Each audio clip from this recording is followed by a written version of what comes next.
জাদুটোনা কিভাবে নষ্ট করবেন? অনেক সময় আমাদেরকে ব্ল্যাক ম্যাজিক করা হয়, জাদুটোনা করা হয়। আপনি আপনার উপরে কেউ তাবিজ করেছে কিনা, কিভাবে আপনি জাদুটোনা নষ্ট করবেন? কারো কাছে যেতে হবে না, আপনি ঘরে বসেই নিজে নিজে এই জাদুটে নষ্ট করতে পারবেন। বিশেষ করে আমাদেরকে সতর্ক থাকতে হবে। অনেক সময় আমরা বিভিন্ন মানুষের কাছে যাই এবং আমরা সেখানে গিয়ে বলি, আমাকে একটু হাজিরা করে দেখেন যে আমার ভিতরে কোনো জিন আছে কিনা। তারা তো ঠিকই, যদি জিন নাও থাকে আপনার উপরে জিন একটা চালান করে দিবে, এরপরে আপনার কাছ থেকে বারবার এই জিনের মাধ্যমে ডিস্টার্ব করিয়ে আপনার কাছ থেকে টাকা খাবে। এজন্য আপনি কারো কাছে যাবেন না, নিজে ঘরে বসেই আপনি আপনার জাদুটোনা দূর করতে পারবেন, জাদুটাকে নষ্ট করে দিতে পারবেন। বর্তমান সমাজে ম্যাক্সিমাম সময় দেখা যাচ্ছে যে আত্মীয় স্বজন, একেবারে কাছের মানুষগুলো আপনাকে জাদুটোনা করে আপনার জীবনটাকে নষ্ট করে ফেলবে। অনেক সময় দেখবেন কিভাবে বুঝবেন? আপনি অনেক সময় অসুস্থ হয়ে পড়ছেন, কিছুই ভালো লাগে না, ঘরে ভালো লাগে না, দোকানে ভালো লাগে না, ব্যবসায়িক প্রতিষ্ঠানে ভালো লাগে না, অথবা ব্যবসায় বারবার লস হয়ে যাচ্ছে, অথবা সংসারে কোনো শান্তি নাই, স্বামী স্ত্রীর ভিতরে ঝগড়া হচ্ছে, অথবা কোনো মেয়ের বিয়ে হচ্ছে না। এই ধরনের কারণগুলো হচ্ছে ব্ল্যাক ম্যাজিক করা, জাদুটোনা করা। এটা হচ্ছে তার লক্ষণ। জাদুটোনা করেছে কিনা তার লক্ষণ হচ্ছে বারবার অসুস্থ হয়ে যাওয়া, বিভিন্ন ভাবে আপনি অসুস্থ হয়ে পড়ছেন।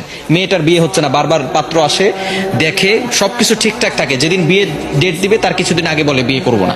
এরকম অনেকে হয়, অনেকে আমাদের কাছে ফোন দিয়ে বলে। এটা হচ্ছে ব্ল্যাক ম্যাজিক, জাদুটোনার একটি অন্যতম লক্ষণ। এরকম লক্ষণ যদি আপনার ভিতরে থেকে থাকে, তাহলে আপনি জাদুটোনা কিভাবে নষ্ট করবেন আজকে বলে দিব। আপনারা খুব সুন্দর করে প্র্যাকটিক্যালি দেখাবো ইনশাল্লাহ। আপনি দেখে এটা যদি প্র্যাকটিস করেন, ইনশাল্লাহ জাদুটোনা যদি থেকে থাকে তাহলে আপনি নিজেই এটা করলে আপনার জাদুটোনা কেটে যাবে। ব্ল্যাক ম্যাজিক করে আপনাকে কেউ ক্ষতি করতে পারবে না, এবং এরপর থেকে আপনাকে কিছু আমল করতে হবে। আচ্ছা, আমি আপনাদেরকে দেখাচ্ছি। কলম আছে নাকি কারো কাছে? এই যে একটা কলম। সর্বপ্রথম আপনি যে কাজটা করবেন, প্রথমে অজু করবেন। অজু করে আপনি সূরাতুল ফাতিহা একবার পড়বেন, সূরা ফালাক একবার পড়বেন, সূরা নাস একবার পড়বেন, সূরা ইখলাস একবার পড়বেন। এরপরে আয়াতুল কুরসি পড়বেন।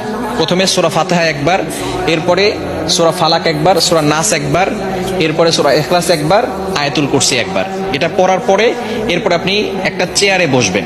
অজু অবস্থায়, পবিত্র অবস্থায় চেয়ারে বসবেন। মনে রাখবেন, কোরআনের ভিতরে আল্লাহ তাআলা শিফা দিয়েছেন। আল্লাহ তাআলা নিজেই বলে দিয়েছেন 15 নম্বর পারা 9 নম্বর পৃষ্ঠার 2 নম্বর লাইন, সূরা বানী ইসরাঈলের 82 নম্বর আয়াতে আল্লাহ তাআলা বলছেন, ওয়া নুনাজ্জিলু মিনাল কুরআন মা হুয়া শিফাউ ওয়া রাহমাতুল লিল মুমিনিন।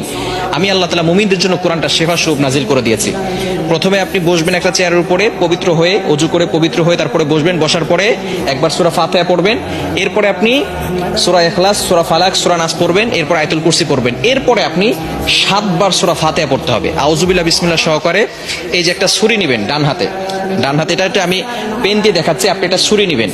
ডান হাতে একটা ছুরি নিয়ে আপনি মাথার উপরে রাখবেন, এভাবে রেখে আউযুবিল্লাহ বিসমিল্লাহ সহকারে সূরা ফাতিহা পড়বেন। পড়ে আপনি ছুরিতে ফু দিবেন।